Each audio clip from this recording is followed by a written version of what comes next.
Welcome to another episode of Roll or Die. This week's episode is one I've been looking forward to for ages, partly because it has taken a little bit of time to coordinate this guest's availability. He's a super busy man, but he is an absolute legend of Brazilian Jiu-Jitsu. He is an OG of the OGs. He's started his Brazilian Jiu-Jitsu journey with Extreme. He's also been at Dominance, Absolute, and he is now training out of Arruda BJJ in Adelaide. He's a lawyer. He has his own podcast called Rolling Through Negotiations, and he is Matthew Karakoulakis. Thanks for joining us, Matt. I'm so happy to be here, Kim. I was listening to your podcast, as a listener, thinking, man, this is amazing what you guys are doing, and to be invited on it as a guest is a real special thing. So great to be here with you both and all the listeners. No, thanks for coming on, Matt. I hope you don't charge us by the hour for this month. We can't afford it. All right, then. See you later, guys. You've been around the jiu-jitsu scene for quite a while, Matt. So tell us about how you found jiu-jitsu and sort of the first clubs that you went to. You know, the very first club that I went to when I very first started jiu-jitsu was probably about 20 years ago in Adelaide.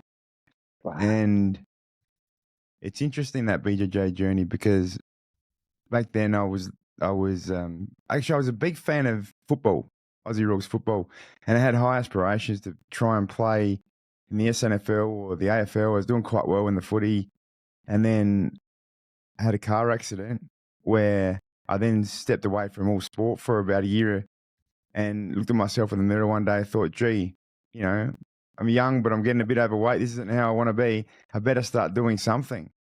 And back then I wanted to do a martial art, and for some reason I had the feeling of I want to do something that's not all about punching and kicking, right? And a friend of mine one day went swimming, finished a swimming session, and this is 20 years ago, way before social media. There was one of those handout slips that people used to put on the windows as a way of advertising businesses. And he had one of those handout slips that was speaking about this amazing martial art that didn't involve punching and kicking. So I thought I better go down there and check it out. It was my first entry point, and the first class was this spot in Adelaide where the corner of a weightlifting gym had some mats that the teacher, who was a blue belt at the time, was putting up and down 3 times a week for jiu-jitsu class. So with a blue belt teacher, 4 comrades of white belt co-students, nothing on YouTube, nothing on the internet. That was the beginning of my BJJ journey. Wow, so that was about 2004, 2005, something like that, yeah? Yeah, exactly. Wow. Well, and another thing, just sidetracking from jiu-jitsu about you that I forgot to include in the intro. So you're actually Indigenous and Greek. Is that your heritage? Yes, my Aboriginal heritage is on my mother's side, connections with Gugutha peoples and also Narungga peoples, and Greek heritage from my father's side of the family. Yeah, he's from a place called Shiatista, which is little village in Greece. Amazing. So you grew up in Adelaide, and Absolutely. Then what brought you then moved to Melbourne? Is that right? Yeah, lived in Melbourne for a while, quite a few years. Lived in Brisbane, Sydney, and was on the cusp of working in a massive multinational firm in Moscow, Russia. Before I then realized, gee, this direction of legal career and working for the big corporates isn't really the place that I want to be heading into. And it was an interesting time when you have a goal, because that was something I'd worked towards for quite a while, and then you sort of almost get there and then realize, you know what, it's not for me. So I took a step aside, went on a pretty cool spiritual journey, did a lot of meditation, 10-day silent meditation retreats like Vipassana, and then got some really good clarity about the sort of legal work I want to be doing and really working for community and impacting really good people. And then it was through that work that I began realizing the amazing impacts that can be achieved for First Nations peoples, all across Australia. So I do a lot of work for Aboriginal community, Aboriginal businesses, Aboriginal people, as well as non-Aboriginal people. I think we're all kindred souls across the different places all across the globe. but I love working for good people, achieving good positive impacts in the work that I do. Can you tell us a little bit about the work, Matt? Like, that's super interesting. Yeah, so Kim already mentioned Rolling Through Negotiations podcast. So whoever's listening in now, jump on and listen to Rolling Through Negotiations. Yes, for sure. But beyond this, I also do some workshops. So one of the workshops that I do is with Uncle Hayden Bromley called BAM, Battle Against Black Cladding Masterclass. And this is all geared towards seeing Aboriginal businesses succeed in the right ways to achieve positive outcomes for Aboriginal communities. And there's also the Being Masterclass we deliver, myself and brother boy David Mayo. And the Being program is all about governance principles for Aboriginal organisations to empower Aboriginal community, doing things right at that leadership level so that community members benefit. Really, that's what that program's about from the governance place, as well as the legal work where I work across dispute resolution, litigation, and business commercial laws. How do you find the uptake with that, Matt? So you're going out to communities, you're having these conversations with people. How do you find the uptake? Is it really well received? Does it go over people's heads? Are they kind of like, it's not for me? Like, where does that all sort of sit? I think it's just like a good BJJ teacher is. An excellent BJJ teacher gets a feel for his students and his or her students and delivers from that place of empathy, teaching students, sharing with students, and from that place of humility, because we're all learners and students in the art. And it's a similar ethos that I carry in the work that I do, in workshops that I deliver, in legal work that I do. When, for example, a client asks me a question that's a legal question, even this morning, I was having a phone call with a client who's going through a complex share transaction. And she was saying to me that she's really understanding the issues about what this is all about. She didn't understand before. And what I said to her was, well, that's good, because that means I'm doing my job right. It's not just about technically being able to do something so that it looks flashy and looks fantastic, but it's about engaging, sharing, communicating in ways that are really easy to understand, so that you as the learner in the exercise can really understand clearly what's going on. And I think that's the same thing with a really good BJJ teacher. They're able to share principles that they might be complex principles, but they do it in a way that's very simple and transparent, clear to understand, so that everybody involved learns and shares in that experience. So you've told us how you got started in jiu-jitsu. Can you tell us a little bit about how you got into practicing law? Yeah, cool. I love the law questions, guys. So I steered Brentos' question into, sort of back to BJJ, you guys going back to the law. And I appreciate this because I also I love the interplay personally between the way law helps my BJJ and BJJ helps my law. So in you asking law questions, it kind of respects that ethos that I appreciate too. So I appreciate this question, Kim. We haven't had a lot of lawyers on either, to be honest. So we got to appreciate you as well for what you've got. Cool. And if we speak too much law, hopefully the listeners will still enjoy this. Still be with us. Yeah. They will. Yep.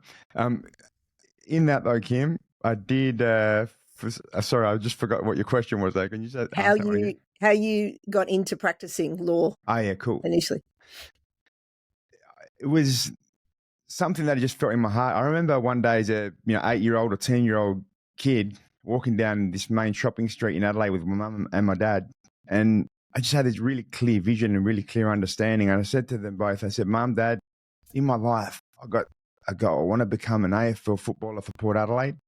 I want to." And back then it was just state-based. They had the Port Magpies, but transitioned to AFL. So I want to be a top player for Port Adelaide. I want to get my black belt in karate, and I want to be an amazing lawyer. And what's incredible as well is what I had a goal in my mind. I thought, how cool would it be to be an amazing lawyer that wears skivvies every day? I don't know what the cool thing is about skivvies, but as I reflect on this, it's incredible how we can have these visions, and at the end of the day, they might not be exactly the same, but there are still similarities, because even if I look at this, the way that the world's been shaped and the way that we work these days, I hardly ever wear a suit.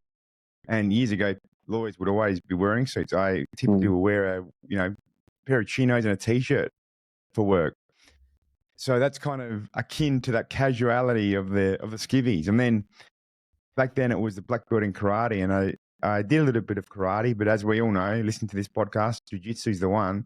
So I was able to achieve a black belt in jiu-jitsu. So I was able to achieve those goals, although there was, some slight differences.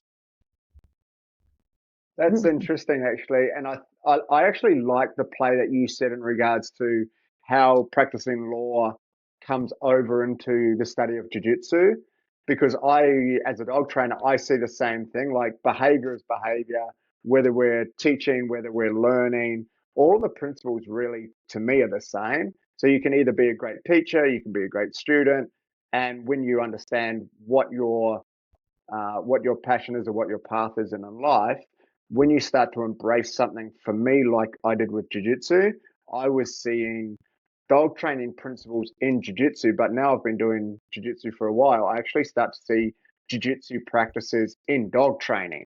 Yeah. So what are the crossovers that you've seen, Matt? Like from law to whether it's learning jiu-jitsu, teaching jiu-jitsu, studying jiu-jitsu, like what are the crossovers you've seen?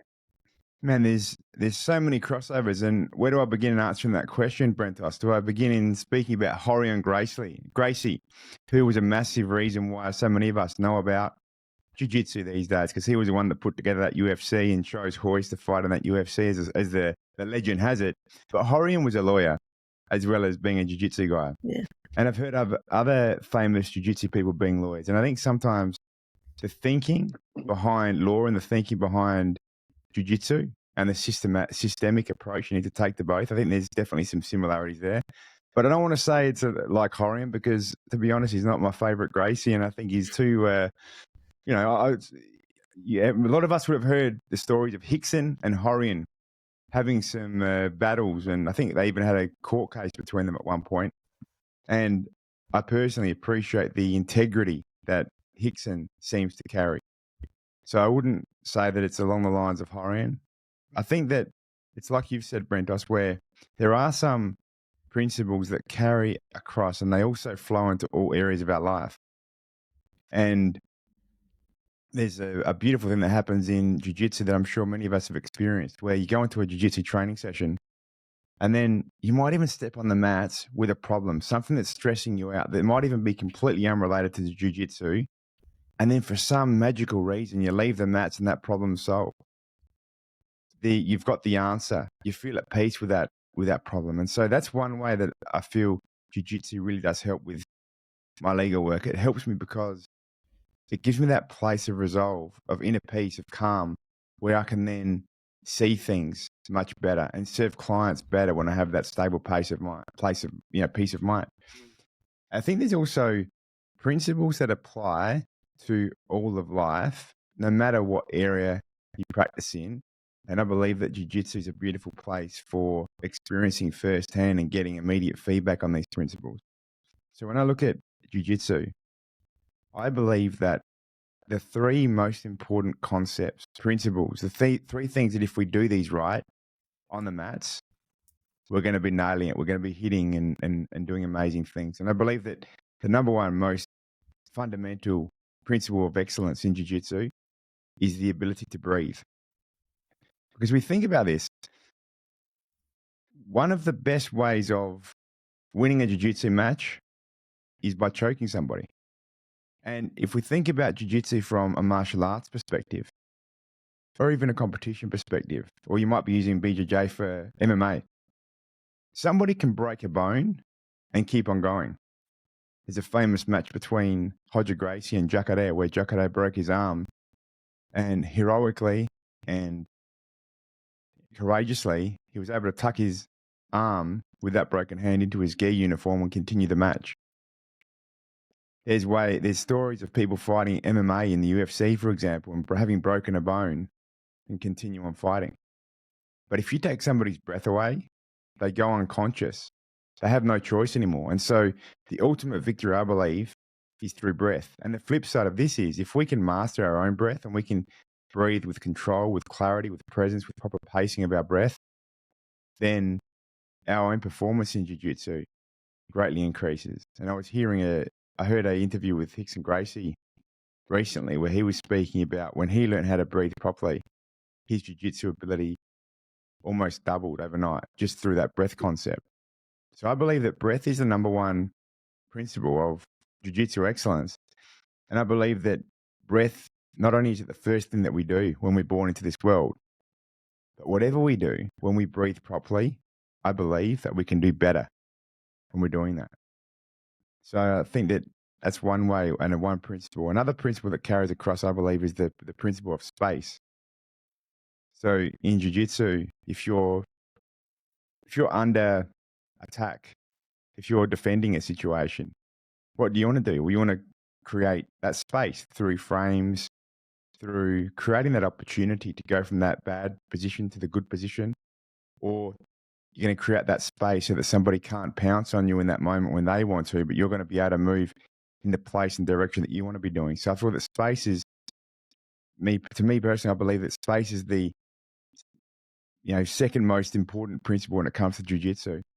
And if we think about space in our life, I think that, for example, even with our life and family, if we can have the right boundaries in place with people, if we can have the right boundaries in place in terms of what we will accept, even from our family members that we love very much, giving that space will enable us to grow, but also understanding and ensuring respect from others as we go about doing those things that we need to do as we serve.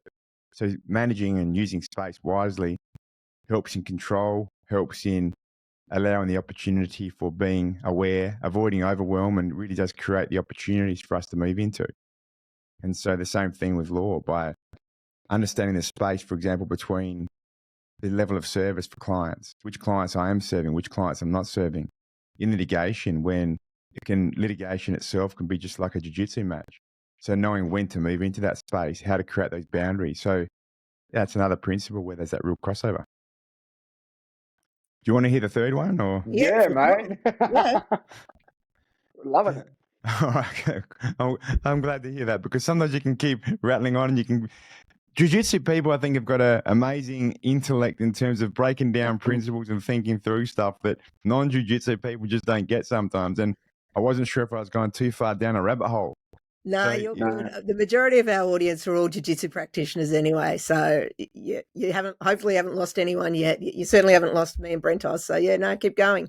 All right, beautiful. One thing, Matt, just on what you were saying in regards to breath, like 100%, I agree totally. And I was helping teach intros today, and I was just talking to one of our new white belts, and I just said to her, don't worry about the techniques and all these sorts of things. I just want you to focus on breathing slower than the person that you're rolling with. If you can just like focus on that one thing, I'm like, it'll give you so much more energy and you won't be so tired. And I don't know, but maybe I heard this on Rolling Through Negotiations podcast.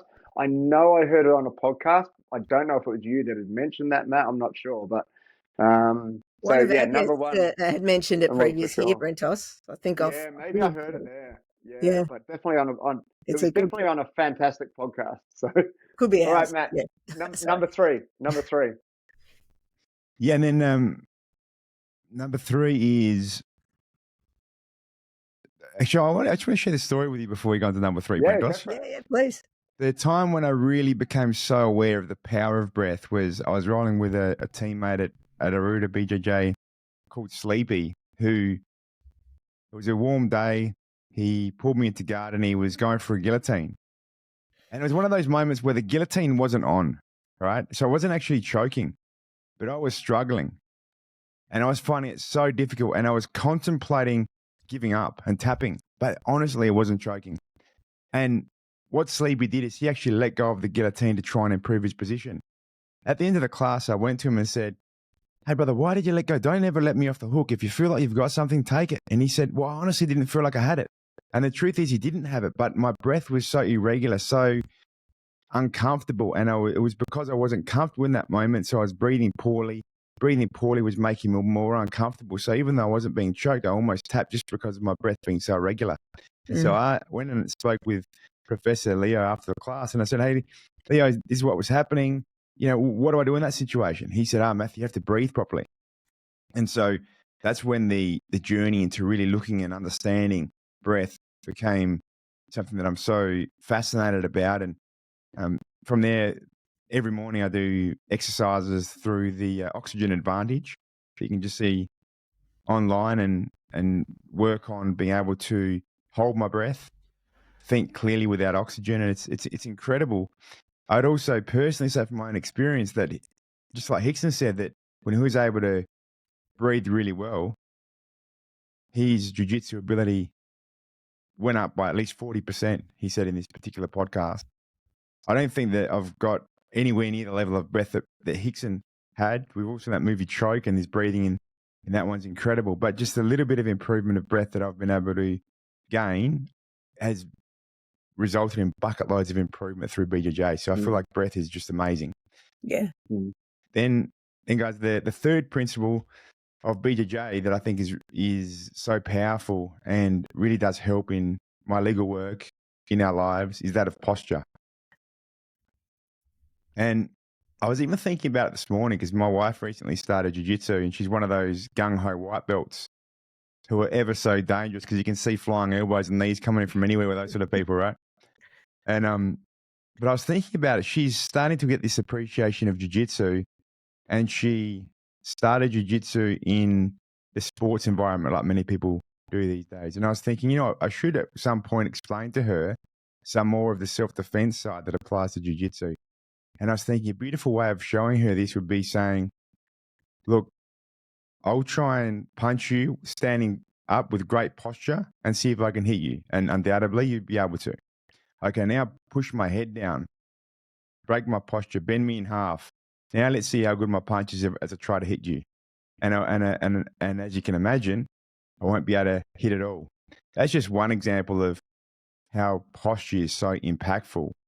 But when you look at so many jiu-jitsu positions, whether or not there's a strong cross face, whether or not the leg attack or the sweep, one of those open guard sweeps where you're attacking the legs are so powerful or not, comes down to whether or not you've got that person's posture under control. Are they controlling your posture or are you controlling their posture? And it's the exact same thing that applies in my work as a lawyer. For example, if we're negotiating a contractual deal, who's got the right posture? Who's got the right positioning in terms of their postural integrity to be able to negotiate from that platform? If you're in that weaker position, then you're underhanded. So you better fix that posture up, breathe while you're doing so, create that space, fix that posture and get back on track. So yeah, posture and the negotiations in which posture applies to can be all across our lives, even with our family. Think about parenting as an example. I'm not a parent, but we've all seen parents, for example, at shopping centers who go nuts with their kids or different environments, or you might be a parent who, kids can get on your nerves and you lose your cool. Well, you're effectively losing your posture as well. But if we can keep that postural integrity and strength in our posture and our positioning, it just helps us become more stable, influential, and do better as a result. Awesome. Matthew, you mentioned your wife. I believe she's Brazilian. Is that right? She is Brazilian, yes. Yeah. Have you ever been to Brazil? Been to Brazil 5 times. And wow. 3 of those times I'd put up there are some of the best times of my life. And 2 of them I'd say up there with the most challenging times of my life. So the first 3 times was as a single man, training jiu-jitsu, going on the beach, having some fun, going to some parties, just really enjoying Rio and having that fun. Then the other couple of times going back to Brazil with my wife. Her family comes from a place called Joinville, which is in Santa Catarina. It's a small industrial town. And when we've gone back there, we've stayed in the Casa de Sogra, the house of the mother-in-law. And so I do love my mother-in-law, but you can imagine it brings challenges because when you haven't seen, so when, for example, if you're married and you're seeing the in-laws, once a week for dinner or on the weekends or something, I think that would bring a different level of intensity as opposed to being under that same roof in the home of the mother-in-laws in a small town where there's no beach, you don't have a car, and all that. But another beautiful thing of jiu-jitsu in that place is where I was able to go and train normally twice a day with an amazing Brazilian jiu-jitsu black belt called Bruno Rocha, who's he's through Gracie Barra in Joinville, and he's won pretty much every competition you can imagine. I think mostly at masters level, but he's just an incredible person, so positive, so amazing. And he's got a beautiful gym there in Joinville. He's going to come on rolling through negotiations soon. So, yeah, jiu-jitsu being that outlet while you're at the Casa de Sogra is another benefit of training jiu-jitsu. Fantastic. Yeah, that's really cool. It's such a journey you've been on, Matthew. Right? Like from Adelaide, and then obviously your profession has taken you to a lot of different places. How important, as you were studying and as you were going through this transitional place from, Sydney and Brisbane and almost to Moscow, how important was jiu-jitsu for you during those times? Did you try to train the whole time? Were there gaps in your training where you had years off? Like, how did that sort of look for you? Yeah, actually, really good point, Brent. So I had a lot of time off in my years of jiu-jitsu. A lot of time off, a lot of time where I didn't train as regularly as I would like. So, for example, 1 day a week over a few years, then a few years of not training. But what happened though was when I started my business AMK law, I was going through a bit of anxiety, and my wife and her wisdom led me to go see a psychologist who I was seeing for about a year, who actually really, really did help me. And one of the first things she said is, in overcoming your anxiety, you must get back into jiu-jitsu. And so at that point I was like, but how? Like I honestly didn't know how to, like, it's kind of like someone saying you must fly. Brentos, you got to fly. Like, how? That's honest. I felt like that with getting into jiu-jitsu. Like, I just literally didn't know how to fit into my day. And the psychologist said, you set your alarm and you go. And so I went from that place, and I was a purple belt at the time, hadn't trained for years, and then went from there to slowly, and also absolutely, I'd say, with the support of Tiago Stefanuti and the move into training with Tiago and the environment that he created as well. Those things together really helped me feel comfortable into stepping into training jiu-jitsu. And now I aim to train 5-6 days a week. And I feel like once I was able to develop that commitment, really it's a place where positive results happened across all of my life. Another beautiful thing I want to say about jiu-jitsu, Brendos, when you talk about traveling around, is the friendships that jiu-jitsu brings. Because when I was in my university days, for example, my friends were the guys I started training jiu-jitsu with. And those same guys, now I'm back in Adelaide, and most of those guys live in Adelaide. We might not see each other that often because life events happen. You have kids, you live in different sides of town, you get busy doing your own things. But when I do connect with them, like all true friendships, it feels just like yesterday that we connected.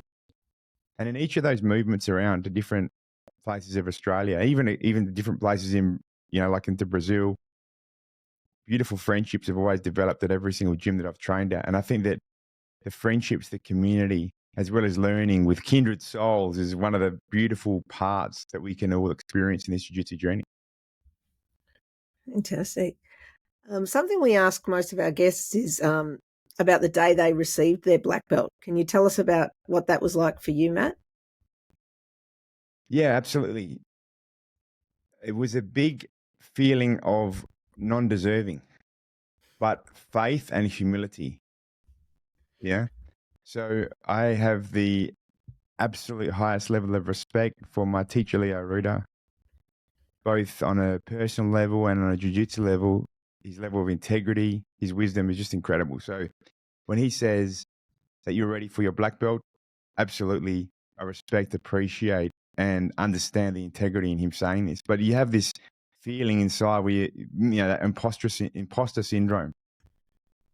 And so it's the feeling of appreciation and being recognized, feeling like I'm not at that level, but also feeling a massive gap, which I still feel, between what I thought a black belt would be in the early days of jiu-jitsu and where I'm at now. Because I remember looking at black belts and feeling, man, these guys, they know everything.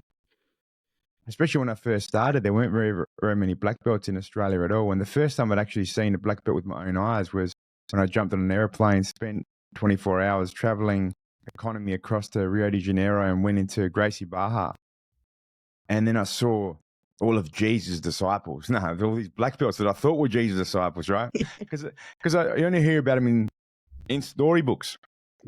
I hadn't even seen black belts on YouTube because there was no YouTube then, right? So to see black belts with my own eyes, I just thought, man, it's incredible. Like they exist. Like you found gold. So having that experience in the way you see black belts and then becoming one yourself. And I honestly feel that earning a black belt is a real step in humility because you realize how little you actually know in this journey. And that it's just the early days and the journey continues. Yeah, for sure. Yeah, I think Kim said that to me before, and these are the conversations. So I've just got my purple belt recently, and for me, like these conversations that I have with black belts, when I first started, it was like, there were definitely black belts around, and every time I saw one, I'm like, oh man, these guys just must be incredibly good. And like rolling with them, you're like, yeah, they actually are. And then as you go further up, you start to feel, to me, I feel black belts just playing, like to me, a good black belt, they do enough, and often they give you, as you're talking about, they give you space so you can work in that space, or they give you time to see, like, what are you going to do in this position? So when I'm rolling with black belts, and I was lucky enough last week to actually roll with 5 black belts in a row, which was like for me just fantastic, and I loved it. And I noticed that they all did that. None of them smashed me, apart from my coach. Link sort of smashed me a wee bit, but that's normal. You train with Link? Yeah, Lincoln. Yeah, I love Lincoln. Yeah, Lincoln could probably smash 99% of people, I reckon. Yeah. Yeah, correct. But my feeling now is a black belt has this humility, and it's not about showing what they can do. It's about giving you enough to see where you are at. And I think that happens often when you have a good black belt. How do you feel about that, Matthew? So with your roles that you now have, and you're rolling like, and 2 black belts might go hard against each other, right? But with lower belts, how do you feel those roles go for you now?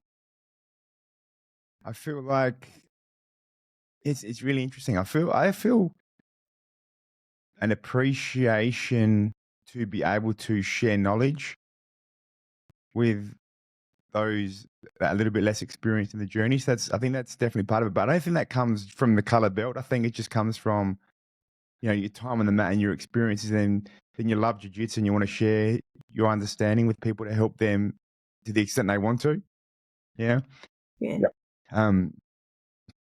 The other thing in terms of the role, so I feel like, so I feel like there's definitely, in this sense of humility, there's some people who are no-gi specialists, and if I train no-gi with, say, a gun competitive purple or brown belt, they might catch me. So that brings a further element of humility into the experience, and we're all learning. I don't think that black belt means that you are going to win every single time you grappling with a lower belt, although you probably do. But I don't think that. How can I say? So I can imagine Lincoln. So because Lincoln is so good, and there's levels to black belt, right? Yeah. So I feel like Lincoln could also make many black belts feel as if they're beginners in the journey. Well, I'm one of them, so yeah, that's for sure. Yeah. So and I feel like now more than ever, I see the jiu-jitsu journey and the result of the jiu-jitsu an exercise of presence. Because, for example, if I'm breathing really well when I'm training, I'm normally going to do really well. And so I often reflect on how am I internally, and how is my presence, how is my breathing, how am I doing personally in those fundamental points. And then if I'm doing them right, then the outcome normally takes care of itself. Yeah. When I received my black belt from Tiago Stefanuti, he said to me, one of the most important things for a black belt is to keep the white belt mindset. And for me, I really felt once I got my black belt that I noticed it's that humility, I suppose, that you're talking about, Matt, that it was then I realized how little I actually knew, because I was a bit the same. I originally thought, oh, the black belt knows everything. But it was actually when I got my black belt, I saw all the massive gaps that I had in my learning and in my understanding of jiu-jitsu. So Yeah. I think it's a bit of a fallacy that people think a black belt knows everything about everything in jiu-jitsu. It's the opposite. You've got your specialties. You're good at certain parts of the game, but I don't think there's any black belt anywhere that is a specialist in all areas of jiu-jitsu. Yeah, and there's another way of looking at it too, which is a bit pessimistic, but I think it is equally true, which is most even really good black belts have never done a perfect jiu-jitsu technique, because there's so many tiny little nuances in the angling, in the leverage in that movement, exactly timing. There's so many different nuances that perfection probably has never really been hit in a single technique, which means we're always constantly in that pursuit of learning. And this is where, in a way, it doesn't really matter which belt we have, because we're all learning. Yeah. And the other person that you're up against gives you a different look at different pitches, right? So your technique with somebody static or whatever might be very, very good. But then the other side of that is they do something and you're like, okay, now I need to deal with this, right? And I think that goes back to what you were talking about towards the start, Matt, about law and jiu-jitsu, and all of a sudden you're like, okay, these are these complex situations that I'm now in, and now I have to figure my way out through those, right? And then that's coming down to, your 3 breathes, space, and posture. So it's interesting. Awesome. It's been a really insightful podcast for us here, Matt, and thank you so much. Just one other kind of as we head towards the end of the episode, you've been on the scene for over 20 years or so. What sort of changes have you seen on the Australian jiu-jitsu landscape in that time? I think there's been tons of changes. I think one of the changes is, this clash between self-defense jiu-jitsu versus sports jiu-jitsu. Is sport jiu-jitsu good for self-defense? There's this popular question that people look at and they ask. And I think that back in the early days, it was absolutely much more about the self-defense stuff. The typical person that would come into our class as a first night student would be the 100+ kilo bouncer who'd seen UFC, that wants to test their Muay Thai in that sort of an environment. And we're training this old shed without anything on YouTube and very underrated facilities compared to today's standards. So I think that there was definitely a level of toughness that applied in the old days that isn't necessarily there in the same way today. I think one of the beautiful advantages of people training jiu-jitsu these days is how quickly you can learn and get good. I think that if I was to start today, for example, I'd probably get to that black belt or learn the principles of jiu-jitsu way faster than I have. Because if you think about, somebody going training at dominance with you guys, I know, for example, you've got Kieran, although he's recovering from an injury at the moment. You've got Lenk, you've got Kim, you may have a couple of other black belts. Oh, you got Ronnie. I used to train with Ronnie years ago. Yeah. So you may even have a couple of other black belts on the mat with you at any given night. So you don't have to jump on that airplane and have that trip to Brazil. You've got this incredible knowledge with you right there on the mat. And you've got heaps of other blue belts, purple belts, brown belts, just this incredible wisdom that's all around you. You get caught with something, you can go home and watch that on YouTube. So the ability to learn quickly with excellent training partners and excellent teachers, I think, is at a level now that is the highest it's ever been in Australia. So if somebody was to start jiu-jitsu now with level of dedication, they could get good really quickly. So I think that's one of the advantages of these days. And there's a story where there's an article that I saw where Hoyle Gracie years ago was talking about, I'm pretty sure it was BJ Penn's journey into jiu-jitsu. Because BJ Penn, I think, got his black belt in 4 years. Yeah. And he was already winning Mundial or something. And Hoyle Gracie was reflecting on that and saying, man, he can't believe it, because for Hoyle Gracie to get to the level that he's at now, it's taken him more than 20 years. And he had to go through this turmoil, this. And he explained all these events he had to go through that were very difficult to get him to where he is. BJ Penn's only been training for 4 years, but he's already surpassed the excellence of Hoyle Gracie at that time. And then Hoyle Gracie concludes that article saying that, you know what, despite all this turmoil, they've been gifts. And he wouldn't swap his journey for that journey of BJ Penn. And I think that it's the exact same thing with Brazilian Jiu-Jitsu for each and every single one of us, where we have our own journey, and it's about embracing the journey and embracing our own individual journeys. And it's not really a matter of time. It's not really even, I don't believe, a matter of how many trophies we can win. I believe that it's about embracing jiu-jitsu on the journey for what it is and appreciating your own personal journey, free of comparison, free of attachment to expectation and results, but instead just embracing with humility everything jiu-jitsu brings. Beautiful. Did you have any other questions, Brentos? That's perfect. I'm not going to ruin it with stuff that I would say. That was awesome. Are you right to do the wrap up? Yeah.